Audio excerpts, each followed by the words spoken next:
Hey guys, what's going on? It's Extreme Takeover coming at you with another Minecraft creation. Today we have Glen Echo, which is a beautiful Victorian mansion, and this is right across the street from this Georgian house that we just did, and our previous video of Chatsworth Manor behind me. So let's get started. This is basically kind of a new addition to the neighborhood, but we're going to say that it was built and has been here for a long time. This is just outside of Georgetown.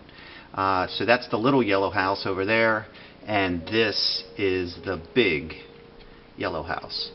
And I don't usually make houses out of wool, but I've done an exception today just to bring some color and variety to the videos and to the builds. And so one of the problems with wool is, of course, it can burn, and we did have a little incident here trying to put some fireplaces in. So this house looks like it has fireplaces, but we really didn't do any. But at any rate, this is Glen Echo circa 1881, which is about the time this would have been built.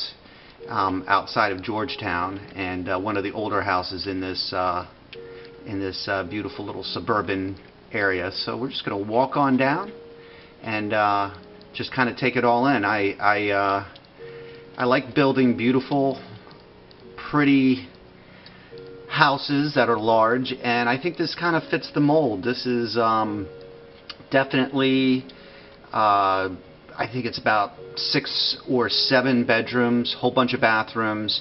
It's probably in the order of, in the 20,000 square foot range. And I think the front elevation here is probably one of the nicest. And we did try to do some different things as far as curved walls and stuff for a house. But we'll just, we'll take a little fly around, take a look at the outside before we go inside. And as you can see, it's just another big one. It's got a lot of cool details, pretty carport, and massive roof line.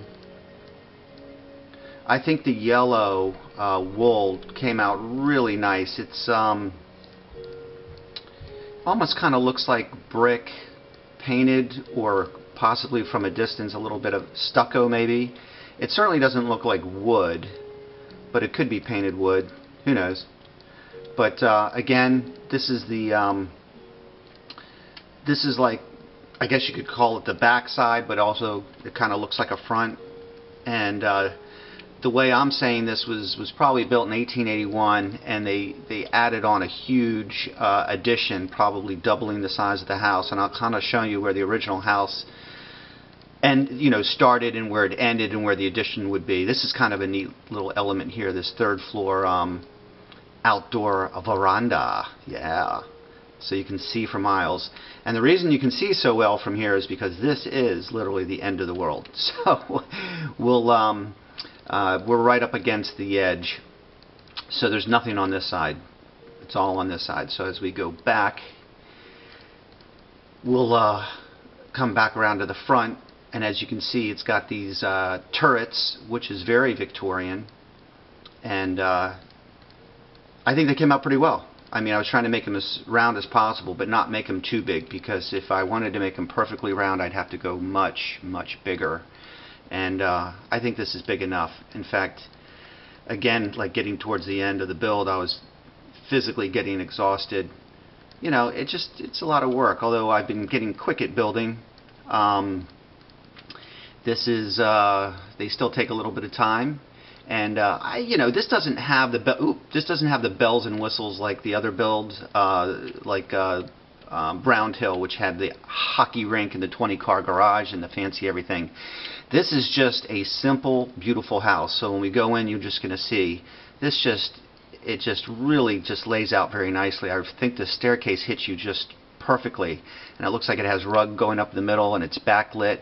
And as you can see, as you look around, this is a very warm, inviting house. I think a lot of it because of the walls and the door surrounds.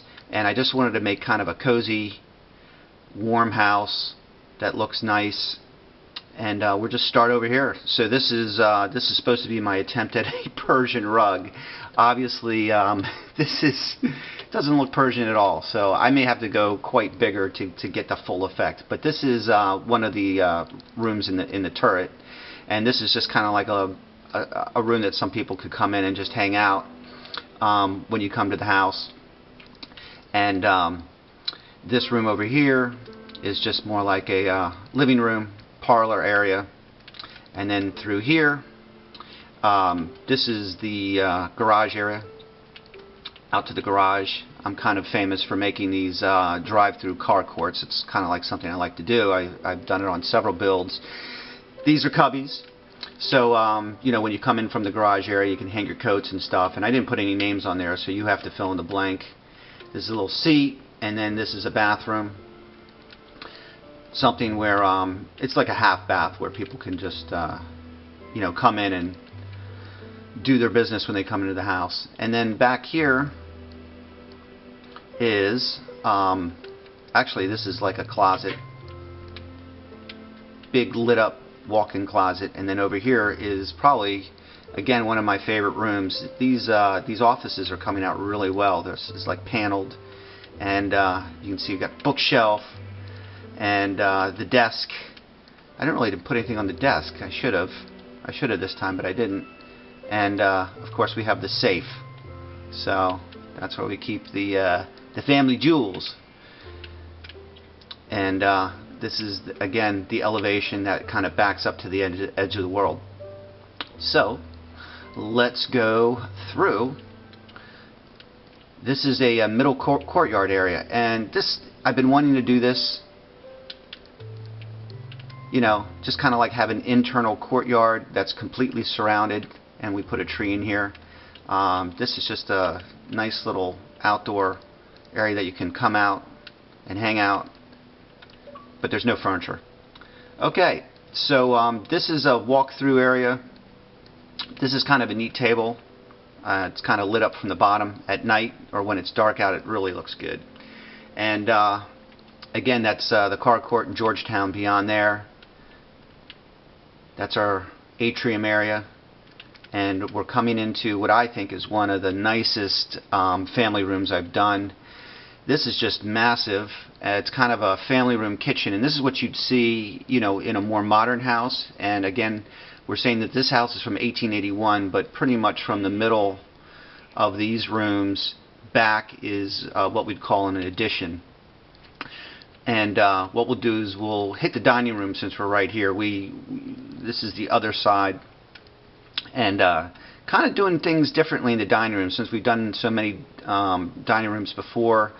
So we have the tall back metal chairs. These plants are cool. So those you know, indoor trees, and we even put water in there so that way they got plenty of light, and you can see that they do have illumination. Oh, it looks like the sun's going down.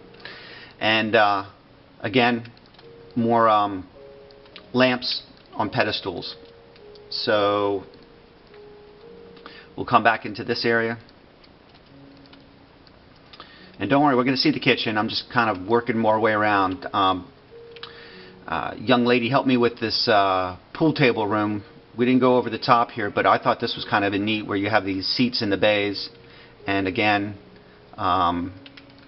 just kind of a neat room to play pool, shoot pool. And I was trying to figure out what to put in here, but I figured a pool table room is, you know, what we do now. This is a back staircase, which will go up in a little bit. And this white rug, I'm really digging.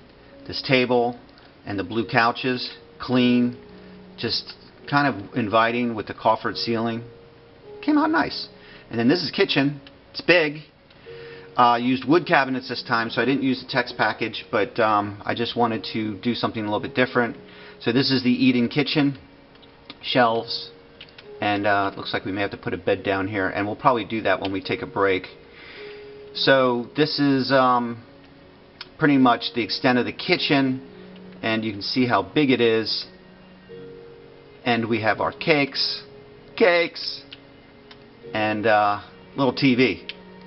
So you don't have to go far. As you can see, I couldn't fit a big TV into this house. In fact, if you notice, I couldn't even fit any fireplaces.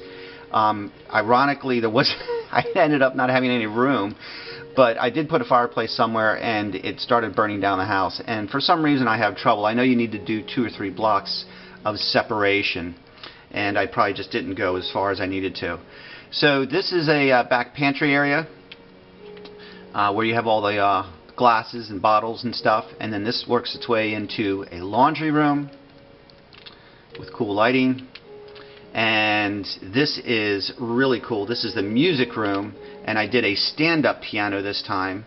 As you can see, this overlooks into the garage, and this is amplifiers, and you're just ready to plug in your Stratocaster and start jamming. So I thought this was kind of cool. Maybe this person in this house is a music writer or somebody who records music, and I just thought doing a little music room, although there's not much more I could do with that.